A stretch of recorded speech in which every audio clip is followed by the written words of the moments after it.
a pesar de la tregua que solicitó la Iglesia Católica, siguen las manifestaciones a favor y en contra del proyecto de enmienda constitucional. Hay una propuesta que hace un sector político que se denomina la Constitución Nacional no se rifa y que consiste en la entrega de copias de la Carta Magna a la ciudadanía y a los políticos para que conozcan su contenido.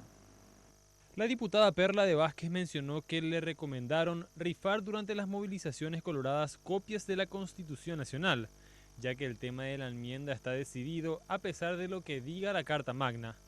Ante esta situación, el partido de la A, encabezado por Víctor Otis Sánchez, inició la campaña La Constitución no se rifa, que busca que toda la ciudadanía conozca y haga respetar las leyes.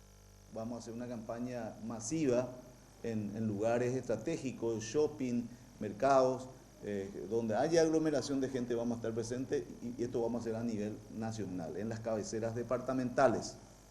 Es más, nuestros hijos, nuestras hijas nos interpelan muchas veces cuando nos dicen qué quiere decir el artículo 290, el artículo que tanto se ha hablado en este tiempo. Y justamente lo hemos marcado para tratar de conversar directamente con la ciudadanía.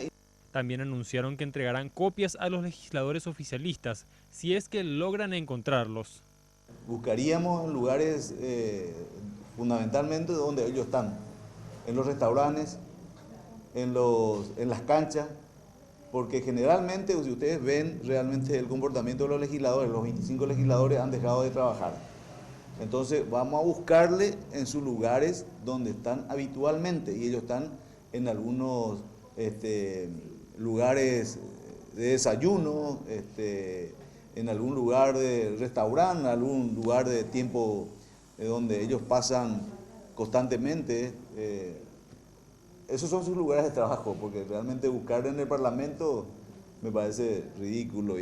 Además de repartir copias de la Constitución, también organizarán a futuro charlas de interpretación de la Carta Magna con abogados constitucionalistas.